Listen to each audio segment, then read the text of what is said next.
Welcome to this Tutor to You Sociology topic video for GCSE Sociology. In this video we're going to look at another classic text, this time Market Forces in Parental Choice by Bowe Gewirtz. Market Forces in Parental Choice by Stephen Ball, Richard Bowe and Sharon Gewirtz, published in 1994, explores how the introduction of market principles into the UK education system impacted on parental choice and the educational opportunities available to children. The study is set against the backdrop of educational reforms in the 1980s and early 1990s, which aimed to increase competition among schools and give parents more freedom to choose schools for their children.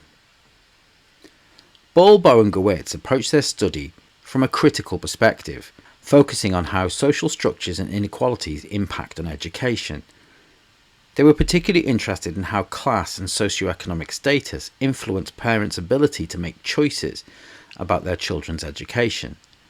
The theory is influenced by social reproduction, which suggests that existing social inequalities are perpetuated through institutions like schools.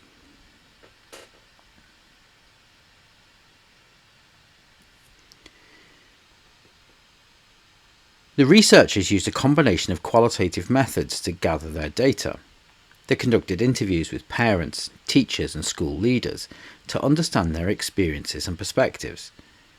Additionally, they analysed policy documents, marketing materials and observed school practices to see how the market-orientated reforms were being implemented.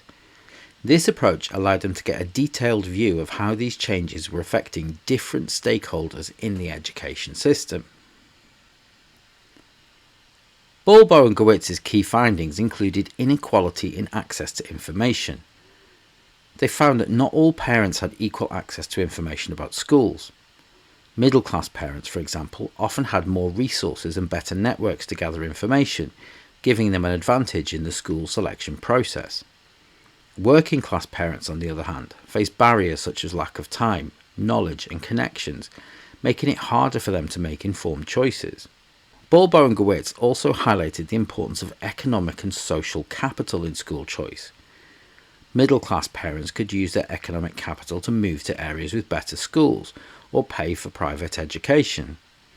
Their social capital, which include their networks and their connections, helped them to navigate the system more effectively. This contrasted sharply with working-class parents who lacked these advantages.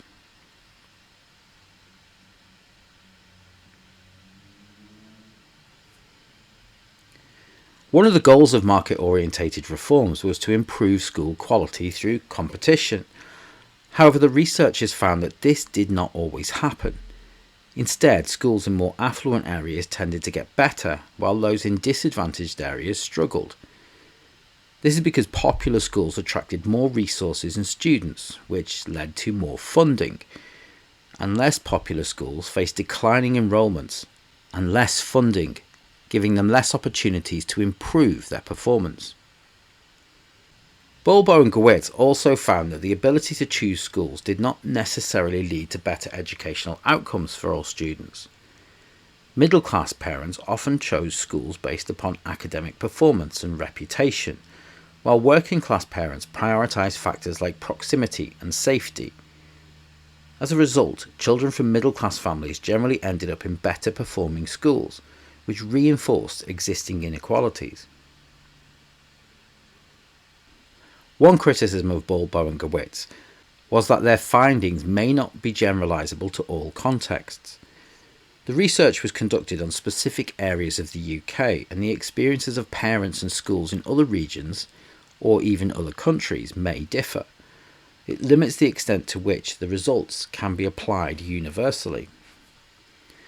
While the study provides valuable insights into how class affects school choice, some critics argue that it could have given more attention to other factors, such as ethnicity, which also plays a significant role in educational inequality. By focusing primarily on class, the researchers might have overlooked important dimensions of inequality. Another criticism of Bowe and Gewirtz is that the impact of market-orientated reforms might be too negative. Some academics have argued that increased competition and parental choice have led to improvements in some schools, and that the researchers did not sufficiently acknowledge these positive outcomes.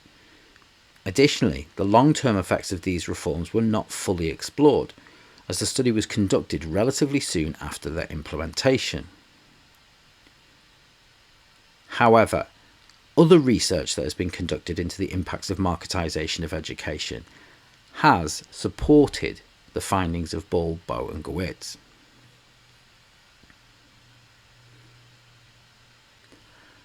Market Forces and Parental Choice by Bowe, Gewirtz offers a critical examination of how market principles in education can reinforce social inequalities. Through using qualitative research methods, Bowe, Gewirtz show that parental choice is not a straightforward mechanism for improving educational outcomes. Instead, it often benefits those with more resources and disadvantages those with fewer resources. Bowe, Gewirtz highlight the need for policies that address these inequalities and ensure that all children have access to quality education, regardless of their background.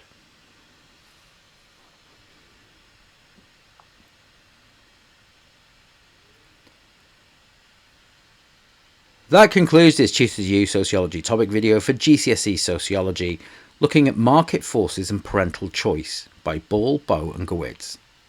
Thanks for watching.